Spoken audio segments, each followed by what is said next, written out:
Welcome back to another episode of the Cyber Queens podcast. We are so happy to have you. We are your hosts, Meryl, Erica, and Amber. I'm Meryl, resident ethical hacker and offensive security expert. We also have Amber. Amber DeVilbus. I am an account director. Erica Eakins, technical sales rep. Woo! And today... And officially unemployed again. Woo! Yeah. I was saying, we were just saying Erica's a professional interviewer basically at this point. So Erica's course on how to professionally interview for cyber jobs coming soon. Look out for that. There we go. Of course. We're going to turn that around into a resource. Anyway, yes. So today we are talking about a super fun topic. I love this topic personally because everyone in the cyber world asks each other basically two questions. Where do you work? We want to know what org you work for, and what cons are you going to be at this year? Because con season is starting at the end of April, kicking off with the big one, RSA. So yeah, we're going to talk about all things con, all things why we go to cons, why you should go to cons, things you can do at cons, our favorite cons, and getting into cons without paying for them, because who's got $2,400 to go to DEF CON? Right. Not everybody. So you guys, why do you like attending? Oh, well, we were just saying, why do you like attending cons? Have you attended any? What was the value? What did you personally gain, etc.? Yeah. So I've attended a few cons. I'm not cool enough to have attended all of them yet. I'm working on getting out there, guys. No, I went to RSA, I think it was last year, dressed up like a superhero. So that was very interesting. I think it's better to do that with a group of friends because it gets really weird after a while. I actually had one of the Uber drivers when he picked me up was like, "Oh my gosh, you're famous. Can I get a picture?" And I was like, "I'm not famous like at all." Like, I think it's just because I was like literally dressed like a suit, like full on superhero. Yeah. But no, I love going to cons. I think, the few that I've been to, it's a great chance to network with everyone, and then meet a bunch of people that you don't know. So that's been awesome. I've met a lot of new people. I think from RSA alone, I have like probably 20 or 30 new folks that I've met in the industry that I now follow and watch their content, read their blogs every single day. And it helps a lot. So I think it's a lot of value there. Networking, of course.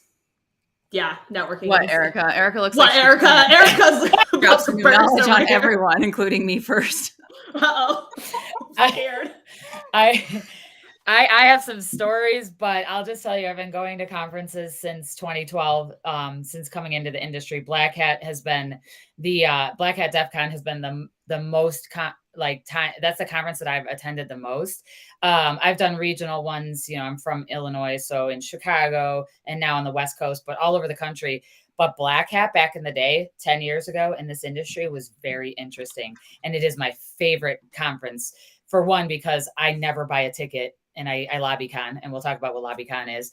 And if I do, it's provided by a company or I get it from some other vendor. But I was on the reseller side back in 2012. And let me just say that people were ending up in places, AKA customers, were ending up in places called the Bunny Ranch and the strip clubs on companies' dollars, not on their own.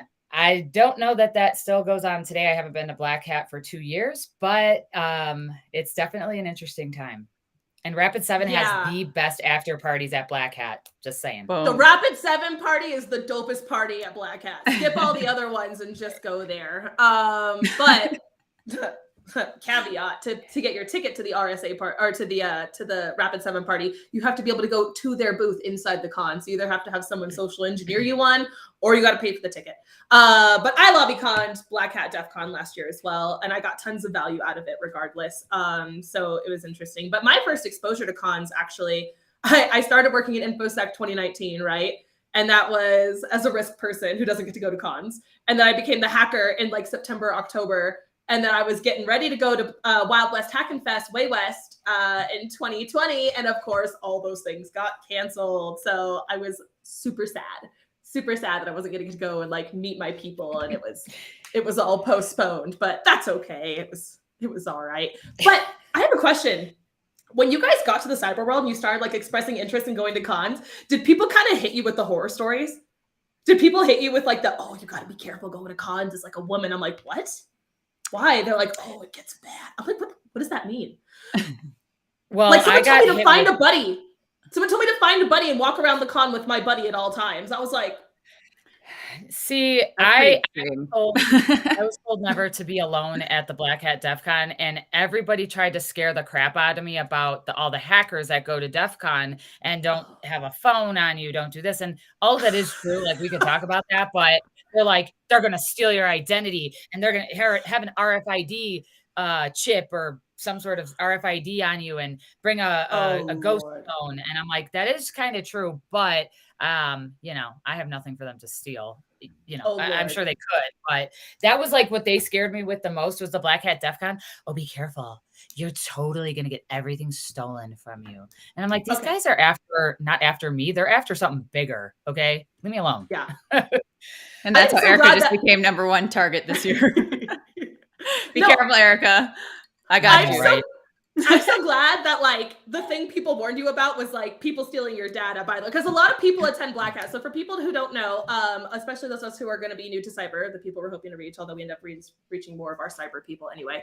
Black Hat and DEF CON are gigantic conventions, like 35,000 attendees each, and they happen back to back in Vegas every summer, along with some other one-day cons sprinkled in the middle, like B-Sides Las Vegas and the Diana Initiative, which is one 2-day con for women specifically. It's a women-oriented convention. So we call all of that together Hacker Summer Camp. So traditionally, Black Hat and DEF CON have been hacker conventions, but a lot of other people from other verticals in the industry attend because they're just so big. It's like you just meet, everybody goes. It's like the big party of the year. So you will meet somebody, even if you're not a hacker, you can still totally go to Black Hat and DEF CON.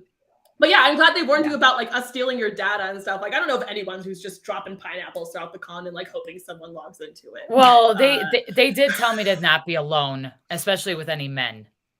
Sorry, guys. That's what I was told. I'm sorry. That's what I was told too. And I was honestly really sad and really freaked out. I was like, oh no, like, is it that bad? Is it blatantly just like running around like women are afraid to go to the con by themselves? But like, I started with some smaller, more intimate cons and I didn't really see that. And so when I went to Black Hat, maybe it would have hit me right in the face. I mean, misogyny hit me in the face, but that's totally different than me feeling unsafe.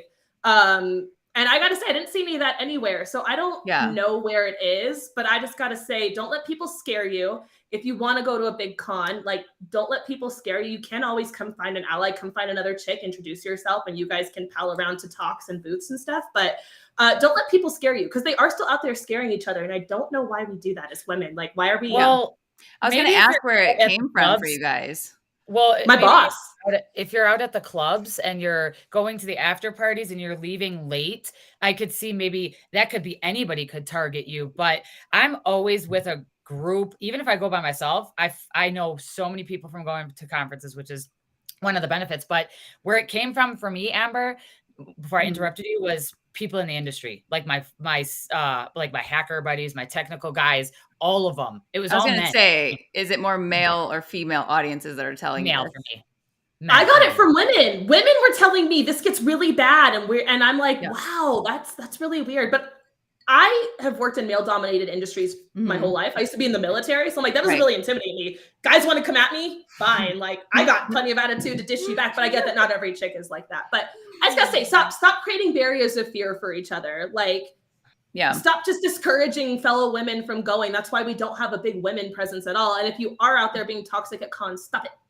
Or I'll fight you. And just don't leave your drink alone. Like, carry it with you. Don't take a drink from anybody. Like, this is the smart stuff. Don't let anyone else buy your drinks. Be smart out there. Yeah. Just, like, don't go in a dark alley with anybody. I mean, come on. Because I gotta say, the value you can get from cons is exponential. Like, I really noticed my career start to take off. And like, you know how everyone's like, oh my gosh, you started making all this professional progress so quickly. How did you do it? I'm like, I went to cons and introduced myself to people. Like, I'm pretty okay, like online, like when you see me do my Merrill minutes or whatever. But when you get to me in person, it is a whole different energy. It's like, I'm so happy to see you. Yeah. Like, tell me all about what you do. I want to tell you all about what I do. And I'm an idiot and I'm here to learn and stuff. And it was great. So that's the best. Like exponential. I love that. No, it's true. It's like LinkedIn if it were in real life, you know, except somehow more fun because you get to be even more yourself. So I love I love the few that I've been to. I don't know. But I was definitely warned about them. I was warned for different reasons. I was warned like, okay, so back in the day, and I bet he's watching, but Terrence worked with me at a SOC. And I remember like asking like, oh, is it worth it? Should I go here? Should I go there? And he was like, sure. Like, and he mentioned that, right? I think he mentioned, don't correct me if I'm wrong in the comments, Terrence, because I know you probably will. It's going to distract me. But I think he mentioned something about having like a burner phone or, just like making sure that you're not just being stupid, and at the time I was like, I'm, a young, new, dumb analyst. Woo, like everything's so fun and I can't wait to go there. And he's like, you need to be careful because there are real threats there. Right. And I'm like, okay, that's true. Yeah. But then, it was like, there was also a lot of like, I don't know, like RSA is another one, right? Where so many folks last year were like, it's not worth going. It's just one big vendor fair. Like all it is vendors. There's no like clients that are going this year and all this stuff. And I was like, it's going to be fine. And I got there and I was like, oh my God, it is literally only vendors here. Like it's insane. So a few customers here and there, but I guess it all depends on like what you're going for, right? Because if you're not looking for like a product spiel or something like that, maybe RSA is not your choice. Maybe go to the other ones. I think B-Sides is great. I've yet to go this year. I was supposed to speak at one of them. Ended up not doing that just because I feel like B-Sides is so specific in what it's delivering. It's so much value. Right, exactly. Yeah. Right. And so there's a lot of like different, like we were asked to go and talk about like Teach Kids Tech. And I'm like, I don't know if this is the right like audience for this discussion. You know what I mean? So yeah, it's about really understanding. And we should put that in the comments or not in the comments, but in the notes afterwards of like a theme, right? And a synopsis of what you should look for in each conference. So people get to do it. Which one they're going to go to. Yeah. I got you on the notes. Perfect. Sorry. There's definitely audiences for each one. Like there's definitely like hacker cons and like CISO cons. And like if you're an engineer, like more technical oriented cons where like they're dropping a lot of technical knowledge and like showing you how to implement things and doing deep dives on case studies and stuff. So definitely know the audience for the con that you're attending. Like don't just listen to what I'm like, attend ShmooCon, attend TurbyCon, attend Black Hat, attend DEF CON. You're like, what do I do? Right. Like just look into them a little bit and figure out who their audience is and why people attend. Like I attend a lot of hacker cons because I'm a hacker, but Erica and Amber might not so much. They might attend more business end of things like RSA, like Black Hat DEF CON, which again is so big that like everyone gets value out of it. B-Sides are so great because they're little one day. They're not really cons. They're like summits. They're not like meetups. They're like more than a meetup because there's official talks and they have speakers fly in, and like the B-Sides like are so much great, dense tribal knowledge and such a small group of attendees that you get some great intimate networking, like really genuine relationships come out of B-Sides. Yeah. So I recommend if you're scared to do a big con, start off with a small B-Sides in your area. You can look it up. They have them all over the country. They are fantastic. Yeah. Uniting Women in Cyber in DC. I missed it last year. We're all going this year. I don't care what anybody says. I couldn't get the time. I couldn't get the time off because I had to. No, you couldn't get a flight. You couldn't get a flight either. Well, I couldn't get out because the weather is stupid in Denver. But for my future employer, if you're watching this episode, I will be at that conference this year. So you know, Erica needs time off in September. I do, but I like this year, I'm going to do a lot of the conferences because the last couple of years, the companies that I've worked for, since I don't live in the region that the conferences have happened at, like Vegas or RSA, I have to bring 5 customers, set up 5 meetings with executives, and that's fine. But I never go inside the conferences. I lobbycon, which, is not buying a ticket. They just literally have to pay for my flight and hotel. But I'm going to be doing that on my dollar this year because then if I go, here's the other thing that happens to women. You're the booth babe a lot of the times. Yeah. And it's so, so degrading. But that's what marketing and, all those people do. I'm not going to go sit at the booth. I'm sorry. I'm going to go wander around and talk to people because I have made some of my best friends and biggest opportunities out of conferences. And then when you are wandering around, they're like, who let you out of the booth? Do they know you're missing? Are they missing you? Like, the best question. Back in the day, are you getting people coffee? Back in the day at Black Hat, companies used to hire like those models that like the Miller Lite Girl type of models and stick them at the booth. And they realized, oh my gosh, they can't pick it up in the 4 hours that we had them stand there because that's not what they're supposed to do. They're supposed to look pretty. And that is totally misogynistic. A lot of companies don't do that, but they now do it with the female employees. So they're using us a lot of the times for that. But yeah, they ask me, aren't you supposed to be at the booth? And I'm like, yeah, aren't you?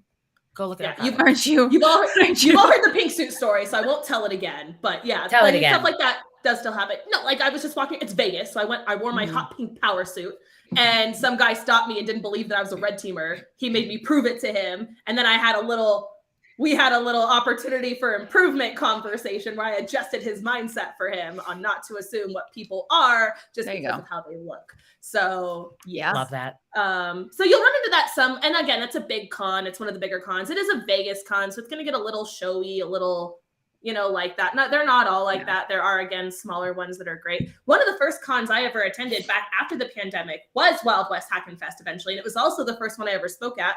Fun fact, back in the day. Meryl didn't speak about technical topics. Meryl spoke at hacker cons, teaching hackers how to be better at social media. There you that go. was my first in. There you go. So if you're trying to get into speaking, because that got me a free ticket, right? If you're trying to get into speaking, sometimes you're not always going to rely on like your cyber vertical or your technical vertical. Sometimes you're just going to talk about something else that you bring that the technical people could benefit to learn from. And like, it was a really attended talk. I had like a really full room, and I was like, you guys can catch this on the replay if there's like a technical talk on one of the other tracks you want to go catch or something. But like, a lot of people were curious. So, lean into your strengths. Don't be afraid. But it was great. I remember I had to bring my children with me. So my children were running around Wild West Hackin' Fest with me, being little mascots of the con. Because I have childcare. I'm a single mom. So I was taking a training. I was taking an actually like breaching the cloud training that I had to be there for. And I was like, the kids got to come with me. There you go. That's awesome. Power move right there. It was great. Okay, so lobbycon, ladies, what is it? Define it for the audience. I'll let Erica do that one.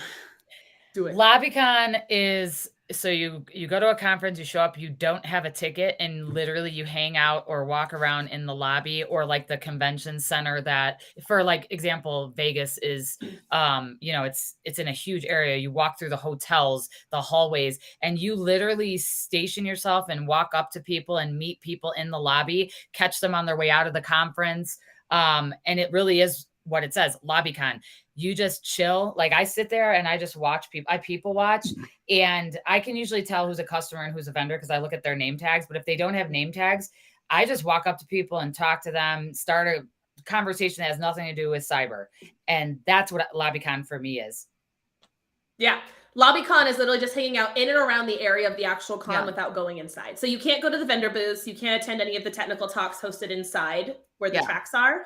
But I actually ran into a guy at Black Hat, like day 3 of Black Hat, who had been doing so much outside of the actual con, he hadn't made it inside yet. Like he didn't even use his ticket. And I'm like, this is what I'm saying. Like it's so big that like I LobbyCon that whole, all of Hacker Summer Camp, and I still went to the party, still went to meetups, still ran into friends, still set up meetings, still met a ton of cool folks, and they record all those talks. I'm like, I can just catch those talks later. Yeah. And a lot of companies are doing that too, right? So like a lot of companies so Erica and I don't remember if back in the day ForcePoint did that or not, but I know that a couple of my previous employers have done that where they're like, yeah, we're not even going to, because I asked if I'm like, oh, I'm going, this is so fun. Do I get in? And they're like, no, we're going to go and have like a little bar that's like in a restaurant down the street from where it's happening. I'm like, oh, okay. No, ForcePoint had large booths when I worked there. Their booths were awesome. I have pictures of myself, and I have a T-shirt that I'll have to find it and remember what it said. But on the back, it had the ForcePoint logo, and then on the front, I think it said "All In," and I was wearing this bright green T-shirt with skinny jeans and high top shoes, and I was walking around with the ForcePoint logo on the back, and on the front it said "All In." I cannot tell you how much attention I got because I was super lean when I was there. I think that was 2019. I was really lean and my shoulders were like popping because it was like really tight. And I had like these skinny jeans on. Like I was so strong. Around. I just didn't know which direction. Abercrombie fit. I love it. I'm like walking around and people are like, and my hair was it was a lot longer back then. And it was like platinum blonde. People are like, who are you? Yeah. That was a very good day for me. Yeah. So that's how you market yourself at a con. If you want people to come to you, make yourself a bright green beacon of blondness. There you go. Okay. So not everybody can afford to attend cons, right? Cons are expensive. Like I love cyber cons because again, I saw so much professional progress. You can gain a lot of knowledge. You can take specific trainings. They only offer certain places on site, but they're expensive. Like cheap ones are like $300 to $500 and the expensive ones are almost $3,000. Right. I think a lot of us are at the point now in our careers where we work for companies who give us a professional development budget, which we can use to attend conferences and things like that. But I didn't always have that benefit. So I was like literally looking around on how to do it fast, cheap, or free. So what are your guys' favorite strategies for attending cons where you didn't actually pay for the ticket? No money out of your wallet. I can go first if you want. Yeah, because I haven't had that happen yet. So I'm actually learning with the rest of us today on this. Okay. So I wanted to go to ShmooCon. I wanted to go to ShmooCon last year. And ShmooCon, for those of you who don't know, is an insanely difficult hacker con to get into. Like, they release tickets in 3 chalks. They always sell out immediately. Like, I had me and both of my interns refreshing habitually, trying to get me a freaking ticket to this con, and we couldn't get me one. So I was like, I'm not going to get into this con. I'm willing to pay for it, and I still can't get into it. So it's like, I got to do something more creative. So I went to one of my buddies who helps me pioneer purple teams. His name is Dan DeClaus. He's the CEO of Plextrick. And he was like, you're going to be at Shmoo? I was like, I would love to, but I can't get a ticket. He's like, oh, well, we have an extra vendor badge, because as a sponsor of the con, they get a table and they get a number of badges. They didn't have enough people to attend. They were like, you can just have the extra one. I was like, can I really? So I had a vendor friend give me a badge. It said vendor on it, so whatever, but that's okay. I was happy to be affiliated and like hang out at the table and tell people about it and stuff. But I got to attend the con for free, got an insanely difficult to attain ticket just because I had a great vendor relationship with a friend who owns some company. So, don't always ignore the vendors. The vendors can come in pretty clutch sometimes when if you are on that side of the customer, absolutely. Absolutely. You can pretty much ask for anything at that point. I think it's a little bit harder for our side. So Erica, I'd be interested to see how you've done it. So when I get a ticket paid for, or for the vendor I'm working for, I usually have to spend 1 hour at the booth talking to customers, meeting them. I have to be a part of any like breakfast or after parties that they have created, or like, if they do like a talk area. So that's fine. Like, I will do that. But then the rest of the time they want me walking around and networking, because that's the agreed upon. That's what we agree upon, because I walk around, I network, I talk to tons of people. I'm very, very talkative and outgoing, as most of you know. So I'm doing a lot. Never. No, I'm doing a lot of that. And I always bring at least, or set up at least 5 meetings with the executives, because they ask you like, hey, we're going to have, a CISO like dining room meeting, or some sort of meeting where it's or a happy hour. Right? Yeah, with CISOs and our executives. So I would have to schedule, customers to do that. But majority of the time, I'm just there entertaining the customers, especially on the sales side, buying them drinks, taking them to wherever, gambling. I've gambled with a lot of them. Some of my customers in Chicago, I was shooting craps with them and Lil Jon in Vegas once. So yeah, and Flavor Flav, he had the big clock on. We were playing craps, but I do spend a specific amount of time in the conference, and then the rest of it is just networking. Yeah. I gotta say, even though I lobbyconned last year, I would just hit up a bunch of my friends. So my friend Kat, my friend Tyler, my friend Thomas. I'd be like, where are you guys at? What are you guys doing the rest of the day? They're like, yeah, we're just about to leave. Everyone wants to peel out around like 3 or 4 o'clock and go get ready for parties. No one wants to be at the actual con that long. And like, we're going to go to the happy hour up in this suite at this room. We're going to go to this restaurant over here and hang out with these people. There's a bunch of these really jazzy execs hanging out over here. So like, you can get your pick of social events to go to. Most of the value happens outside of the con. Right. Sometimes, depending. Yeah. The social events are amazing. Even as a vendor, other vendors will let you in if you're not a direct competitor. Yeah. There you go. Or just don't tell them you. Also, okay, I gotta say, one way, so we called this episode Conning Your Way into the Con. So I just gotta say, sometimes it's very analog when it comes to con security, right? So what you can do is I would just show up with a clear badge holder. You can generally get a lanyard from registration. Just walk up and say, can I just have a lanyard just as a piece of swag? Because cons are whores for giving out their swag. They want to give it all out. They don't want to go home with any swag left over. By the way, some of the places you can get the best limited edition swag also. Yes. And if you just bring your clear badge holder and put a white piece of paper in it, literally, or if you're able to get a look at past badges and somewhat replicate the logo for this year and the style of the badge and put your name on it, even better. This is what we call social engineering right now. And you literally just get the lanyard and you turn it around. They will let you walk in like you have a purpose. Walk in like, I got to get to the booth. I got to attend this. Are you going to go to the 2 o'clock? Yeah, me too. You want to go together? Bring a buddy with you. That's called tailgating. And just literally walk into the con like you freaking belong there with because no one turns their badge around. It gets every which way. So I take it off and put it in my pocket because I hate wearing it. and I hate having it on in pictures. So literally just stick it in your back pocket and have the lanyard hanging out the back, and no one will question you. You can just walk right in to most of them and you'll be just fine. And don't tell them I gave you that advice. I was gonna say, I know everyone knows that we do that. Well, like some of my friends in the industry, like they'll trade their badge with me. They'll like, if I don't have a ticket and I say, hey, I want to go in and just see such and such. Cause sometimes I want to go to the vendor booths too. And I love getting swag. They'll give me their badge and I'll just give it back to them later. Get a badge from a buddy. And they're like, I'll just say I lost it. Photo buddy. There you go. See, there's multiple ways to get your way into the con. Last and foremost, and I don't know if Erica or Amber have ever done this. Amber's going to start doing a lot more of it because I'm going to force her as our CEO of Teach Kids Tech, which is our nonprofit we all run and love. Speaking. Most of the cons, especially the smaller ones nowadays, have multiple tracks. So there's like a red team track, a blue team track, an executive track, a new speaker track, where literally if you have no experience speaking, you're brand new to the craft, you just, again, it doesn't have to be technical. You can say how I broke into cyber relying totally on my soft skills. That's a talk that I've given that is not technically oriented at all. So you don't have to be a big beefy engineer to be able to give talks at cons, but they're going to give you a speaker badge. They're not going to pay for you to get there, and they're not going to pay for your hotel room. You still got to do that yourself. But you'll get into the con for free and start making those connections and meeting other speakers and like, oh, this is what I'm speaking on. Oh, I followed you forever. I so admire the work you do. I would love to be friends. Maybe we can collab in the future. Great. Thanks. Bye. And that's how you come out with friendships. Right. So there you go. Go out there and speak. That's an easy track for people who love being in the public eye like that. It's so different, you guys. It's so different being in real life. And you know what, Meryl, I'm telling you right now, George knows. If George is listening, God, George and everybody who supported me through that whole entire time before I had to give that speech that day, like every possible thing went wrong that could have. It was like noisy. My ADHD is going insane. My anxiety is like crippling. And then all of a sudden they're like, our mics are broke. I'm like, great. They're like, can you talk louder? I'm like, I'd like to cry louder. Can I cry louder? Is that allowed?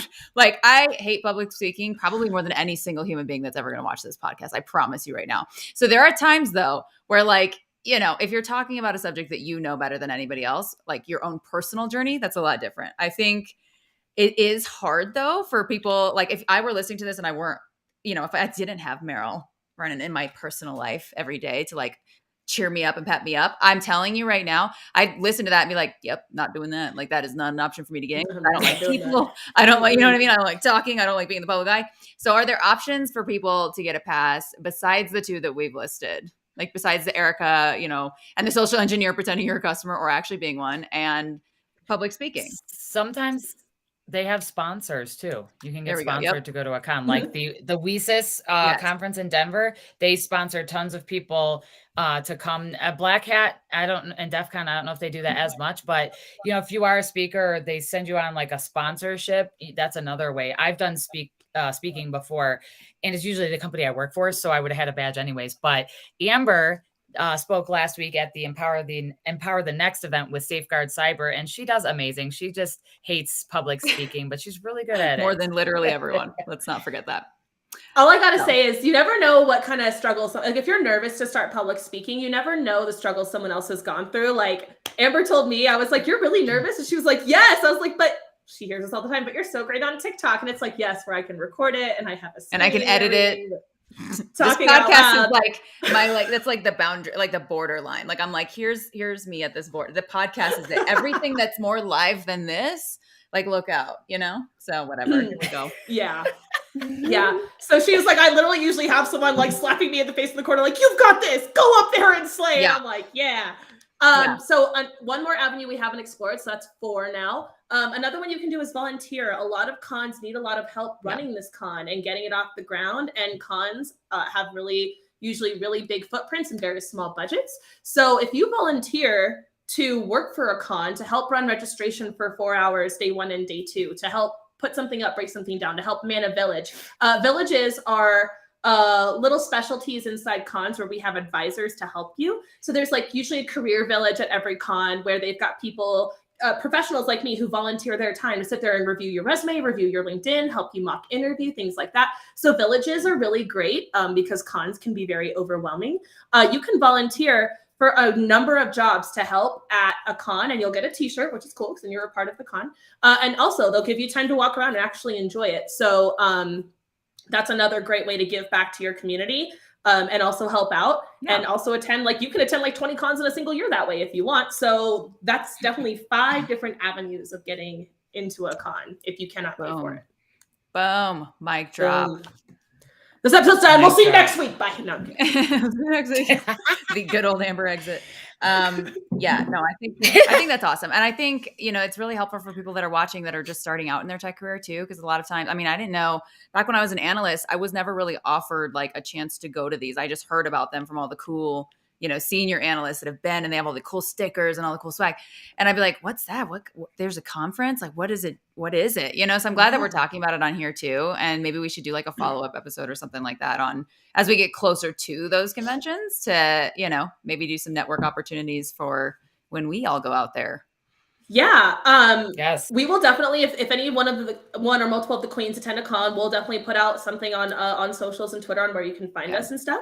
But we are more than happy. Like I usually post up at someone's happy hour, someone's bar event, someone's social networking event. And I just tell people where I am so they can come to me because I chased people down across Vegas last year and that was exhausting. Because it was like, I'm at the Mandalay, I'm at the Paris, I'm at the Bellagio. I'm like, this is a lot of Ubers. So, but yeah, we'll do that for sure. The Cyber Queens, we are going to be at Black Hat because we're going to be doing some things with Danny Wolf in audience first. Yes. So you will have a chance to meet us. We'll talk about this once we get closer because it's in the summertime, but that is one that you will see us all at together. The queens will be there.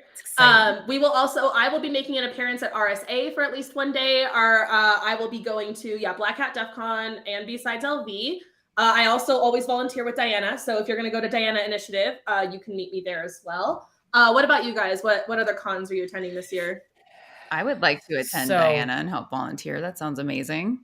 I can put you on our Slack channel. Yes, me too. Okay. The queens will be at Diana. I would love to volunteer. Yes. We'll be at Diana. But ARMISC, the Rocky Mountain Information Security Conference here in Colorado. I think it's in June this year. Okay. I have to look at the dates, but that's one of the bigger conferences in the Rocky Mountains.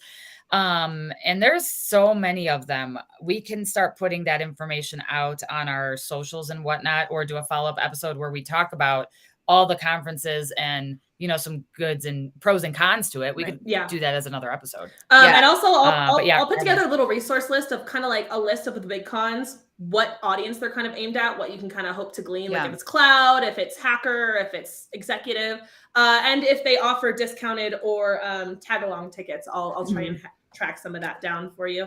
I'm going to be at, there's AWS reInvent, AWS Reignite, Forward Cloud Security. I'll probably go to DashCon with my buddies over at Datadog this year. They host a con every year called Dash.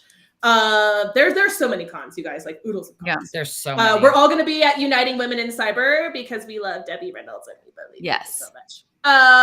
And the networking there is fan-fucking-tastic. Like that is single-handedly, like hands down, the most value-added con I attended last year was Uniting Women in Cyber. So come be an ally or come meet your fellow women. We will be there in force. We did just miss WISIS. WISIS just had their annual meeting in Colorado this year. Next year, it'll probably be around the same time. I think it's in early March, mid-March. So that one's done for the year. But I think they have smaller meetups throughout the year as well. So Black Hat. Somebody just put that WISIS next year is in Nashville in 2024. And it is. Your question about the free student tickets for people that are in high school, I have no idea. I think you have to be of age, but I don't know. I think it depends if you're going to be 18 or not. Yeah. Licensing things get involved, but yeah, there's definitely a number of avenues. There's definitely there's con overload. So if you're ever thinking of attending a con and you're not sure if you should, try to reach out to someone in your industry and ask if they would go or if they have gone and the value they got. We can try and advise, but I don't attend all the cons. There's like Security Blue Con. There are so many cons you could not possibly track or attend them all, or that would be your full-time job if you're Phil Wiley. I'm jealous, sir. I'll just put out a LinkedIn poll today. We'll see what everybody thinks, what cons they would prefer going to and why. Yeah. That'd be excellent. Yes. All right. I love that. Well, we are coming to the end of the episode. We are going to have a jam-packed set of notes to go along with this one with a ton of resources coming out that we totally have time to make right now. Yeah. Totally. We just want to say thank you so much for hanging out with us today. Hope you learned something about cyber conventions. If you'd like a follow-up episode or if there are questions we didn't answer, please do let us know. We're happy to do a follow-up. Additionally, if you liked the content today, please like, share, and subscribe. It's absolutely free and the best way you can support us. Also, we need to start shouting this out more. We are all three a part of the nonprofit organization Teach Kids Tech, founded and run by Amber and Erica, co-run by me. And if you'd like to support getting technology and its educational resources to children in underprivileged communities, please go give us a follow there and look out for the work we're going to be doing there as well. This has been another episode of Cyber Queens. Thank you so much. We love you. We wish you success, and we will see you next week. Yes. Thanks, everyone. Bye. Bye. Oh, Erica and I did it. Amber missed it. Hey, I tried Amber to do it. missed So it. it's We'll going to be do it somebody. next time. It's fine. It's Gotta fine. be